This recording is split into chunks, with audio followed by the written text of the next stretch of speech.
So if you wanted to use a localized magnetic field to, say, rip the Golden Gate Bridge right off its moorings and just float it through the air, the sheer physical pushback generated by that action would instantly crush your own biological body into, well, a subatomic pancake. Yeah. Newton's third law is remarkably unforgiving in that regard. I mean, every action has an Yeah. equal and opposite reaction, right? Right, So exactly. without some kind of localized gravity manipulation or, secondary invulnerability, generating that much physical force from a single point would absolutely destroy the origin point. I mean, Meaning the person actually doing the lifting. exactly. The person is gone. But then you look at pop culture, right? Specifically a character like Magneto from the X-Men. I mean, he casually lifts a suspension bridge or he stops this massive barrage of flying bullets, and he does it without breaking a sweat. Yeah. It looks like pure magic on screen. It really does. Right. But it is constantly framed as this advanced mutation, like science fiction. So today we are taking a fascinating look at the actual real-world science behind the master of magnetism. Welcome to today's deep dive. And we're working through a really incredible stack of research today. We really are. Yeah, we're integrating a deep neurotechnology report by Dr. Hakeem Bokus-Alexander in the AI Ursa, and then we're layering in an abilities breakdown from Comic Book Co. Plus, we're grounding it all with a pop science physics analysis from Abilities Hub. So the mission here is to completely separate the comic sci-fi from actual science. We want to figure out just how close human potential or, real-world physics can actually get to what Magneto does. Right, because it's not just about bending spoons. No, not at all. And while you might think this is just about bending metal, you are about to discover that his abilities touch on the absolute cutting edge of quantum biology, neurotechnology, and, the actual mathematical fabric of the universe itself. It gets really deep. But to understand the mind of someone who can theoretically control magnetism, we first have to ground ourselves in the physical forces they're actually manipulating. Right, and the sources immediately point out a massive difference in scale depending on which version of the character you're actually looking at. Yeah, that's a huge distinction. Because you have the movie version, who mostly uses basic ferromagnetism to manipulate iron, cobalt, and nickel. But then you have the comic book version. Like during the Krakoan era, Magneto was officially classified as an Omega-level mutant. Which is, yeah, that's a whole different ballgame. Completely. That classification means his power has no discernible upper limit. He operates on a planetary or sometimes even galactic scale, like literally pulling trace metals out of cosmic beings like celestials. Yeah, but moving massive structures right here on Earth gives us a great baseline to examine the physics. Yeah. Take that famous scene in X-Men The Last Stand where he moves the Golden Gate Bridge. That is a perfect case study. Scientifically, moving something of that mass would require a magnetic field thousands of times stronger than our most advanced medical technology. Like an MRI machine. Exactly. A standard MRI machine runs at about 1.5 to 3 Tesla. Okay, let's unpack this. Because a 3 Tesla MRI is already powerful enough to violently rip a metal oxygen tank across a room and literally crush it. Oh yeah, you do not wear a watch into an MRI room. Right. So if you take a cheap refrigerator magnet, like the kind that can barely hold up a grocery list, and you try to use it to pick up an actual full-size car, that is the kind of scale difference we were talking about here, between a powerful hospital MRI and the force required to move a bridge. It's staggering. But if we connect this to the bigger picture, classical physics actually gives us a flawless framework for understanding the mechanism of what he is doing. Really, even at that scale. Specifically through Faraday's and Maxwell's equations. Okay. Yeah, these equations describe how electric charges and currents create magnetic fields, and how changing magnetic fields induce electric currents. I mean, they are the bedrock of electromagnetism. So in classical physics, the theoretical mechanism to lift that bridge does exist. You just generate a massive directed magnetic field, and the ferromagnetic material in the bridge aligns and moves. Exactly. The math works out perfectly. I have to push back on the biological reality of that, though. I mean, if he is generating forces hundreds of thousands of times stronger than an MRI, or messing with the Earth's geomagnetic field to disrupt global communications, like he does in Uncanny X-Men issue 155, the stress on his body would be catastrophic. Oh, absolutely. Because manipulating the Earth's magnetic field causes solar flare-level blackouts and satellite disruptions. The sheer mechanical stress of channeling that energy should just tear his cellular structure apart, shouldn't it? Yeah, the physical toll is definitely the biggest hurdle in classical physics. Scaling Maxwell's equations up to move a suspension bridge without a massive mechanical apparatus to distribute the load, that is where the science fiction really takes over. Right, because flesh and blood can't handle it. Exactly. The human body is mostly water and delicate tissue. Generating a million Tesla field from your hands would result in immediate, violent destruction of the body's molecular bonds. Just vaporized. So manipulating massive external structures with classical physics is a bit of a stretch for a biological organism. But let's look at what happens when Magneto turns those powers inward onto other biological beings. Because the science here gets incredibly intricate. It also gets a bit dark. Very dark. There is that legendary scene from the movie X2 where the shapeshifter Mystique injects a guard with extra iron into his bloodstream. Right, the plastic prison scene. Yeah, Magneto is locked in a perfectly plastic prison, but he senses the iron in the guard's blood, rips it out through the guard's skin, forms it into little metal projectiles, and just shatters his cell. It is visually stunning. But bringing real-world chemistry into the mix changes that narrative entirely.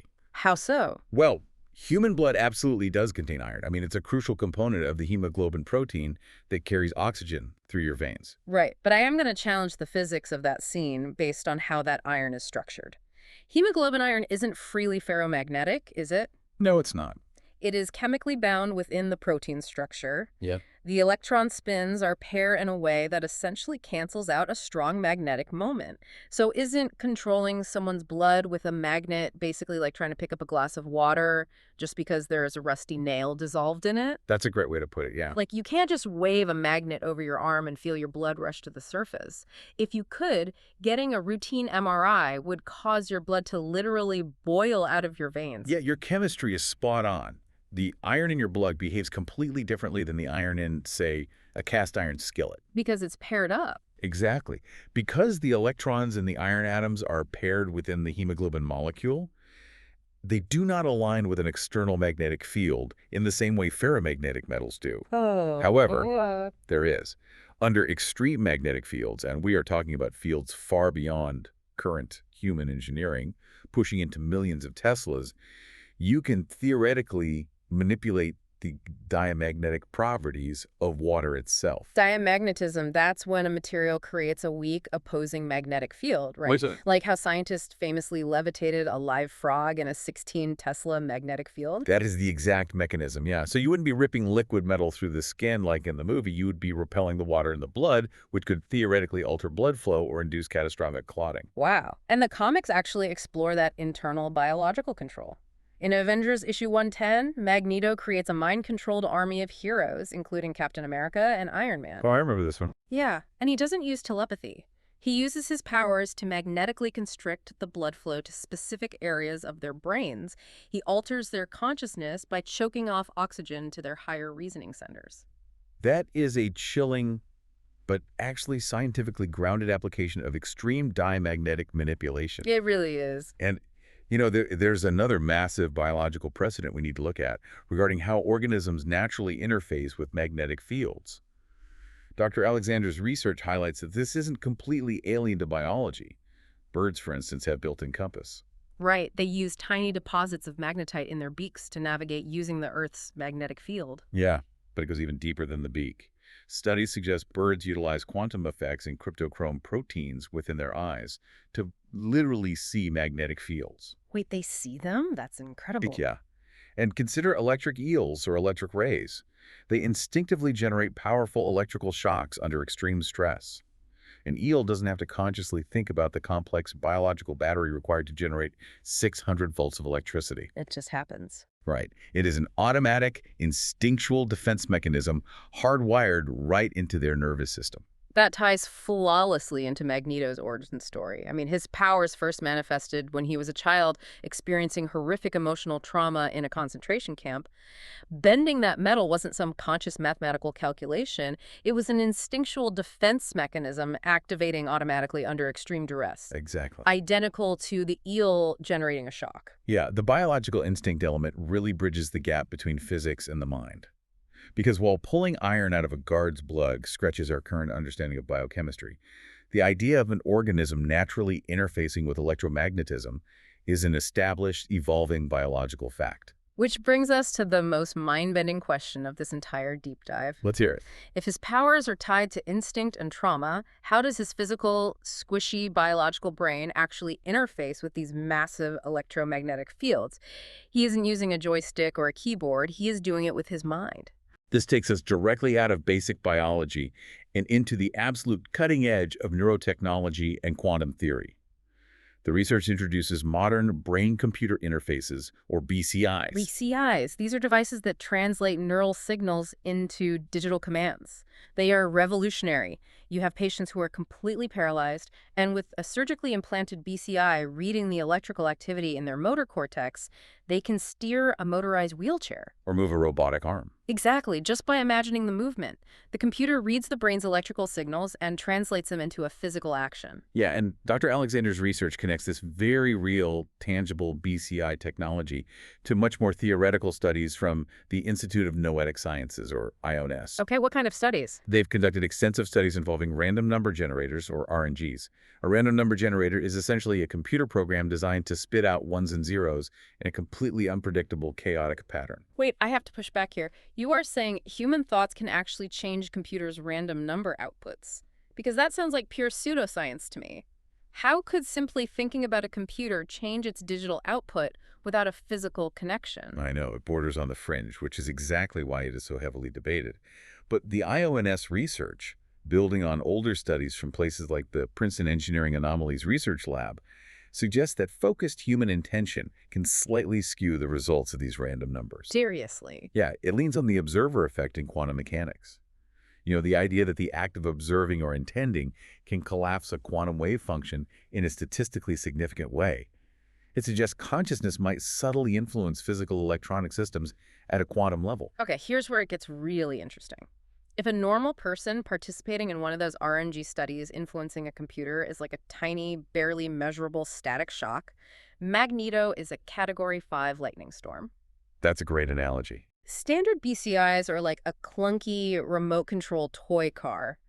You have to concentrate incredibly hard just to make a prosthetic hand close. But Magneto's brain is like a biological fiber optic node directly plugged into the universe's foundational operating system. Oh, yeah. He doesn't need an external computer. His brain is the hardware interface. And what's fascinating here is how that biological interface might actually exist inside the brain.